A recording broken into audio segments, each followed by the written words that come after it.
So this clip shows my experimentation with aperture, f-stops, and selective focus.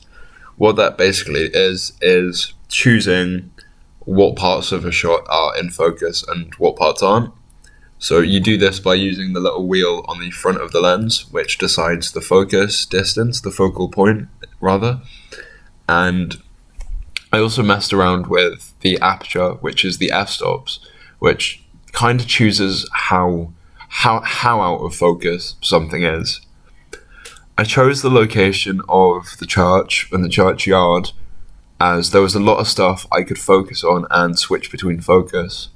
I chose to use this shot of the flower and the church in my experiment as it shows the distance between the two focus points. So for the flower, I was roughly, I'd say 30 centimeters away on max zoom, and I was able to pull focus to and from the flower and the church, which was quite a distance away.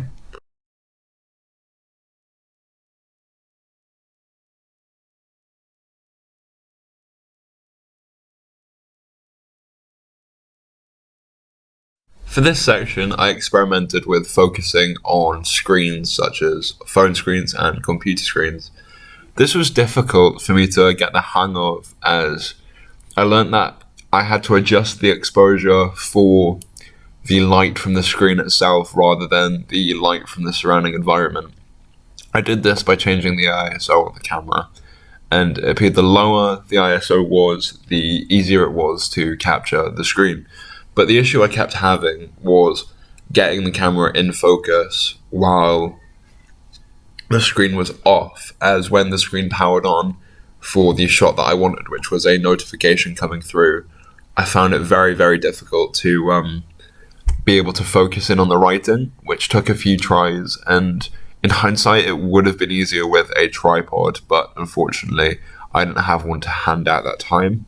But I have learnt that for next time and roughly what I need to do to be able to capture a decent screen.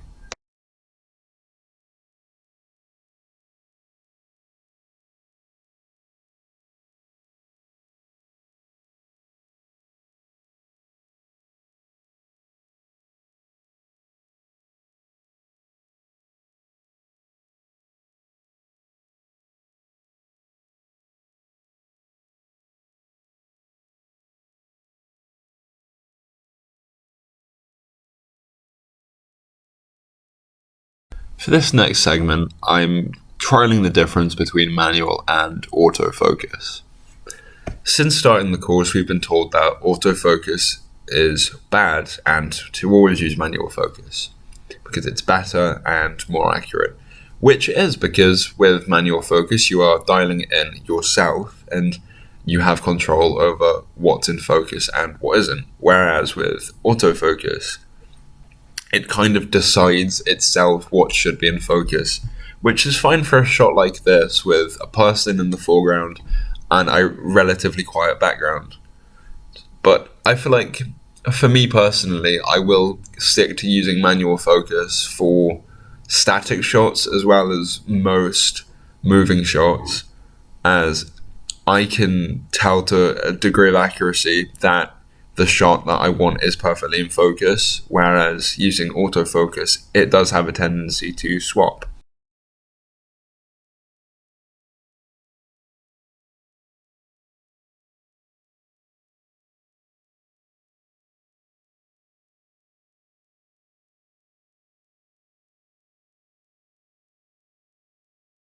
Okay, so this next section is low exposure filming.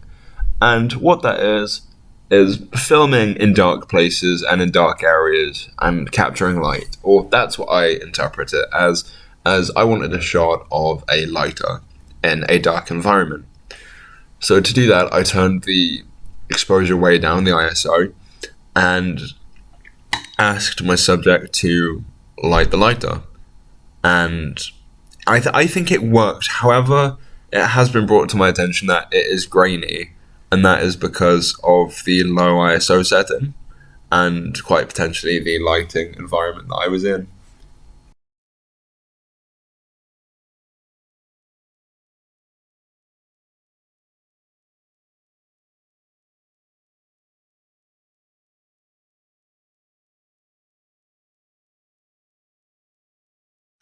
For this segment, I had my subject start out of frame and walk into frame.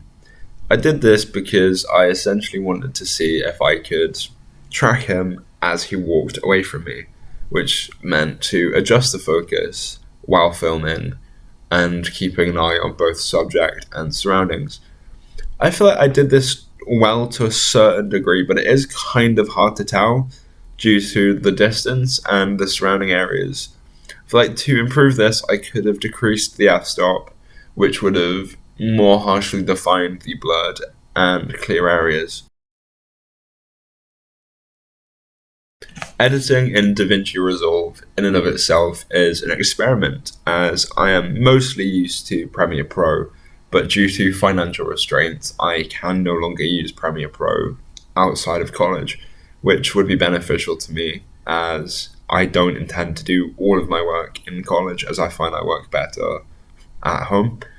So when you open DaVinci Resolve, you're met with the media pool, which is where you import most of your clips, your audio, all of that, and then your cutting suite, which I don't fully understand just yet, but from what I've gathered, it's where you can more finely tune the length of your clips.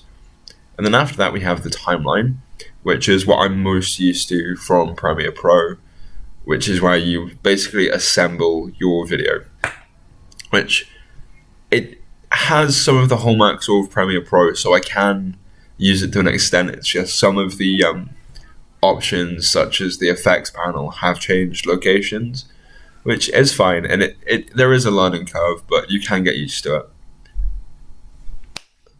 After that, we have the color grading suite. What that is a professional standard, movie quality editing suite, and it's incredible. It's very overwhelming when you first try to use it, but it does a good job, as you can see by the VHS overlay, which I'm using to pause. That was color graded to kind of set the levels differently to when the video is playing. But that is DaVinci Resolve, and I will hopefully get better at it as we go on with the editing process, and it does feel like one of those things where you pick it up as you go along.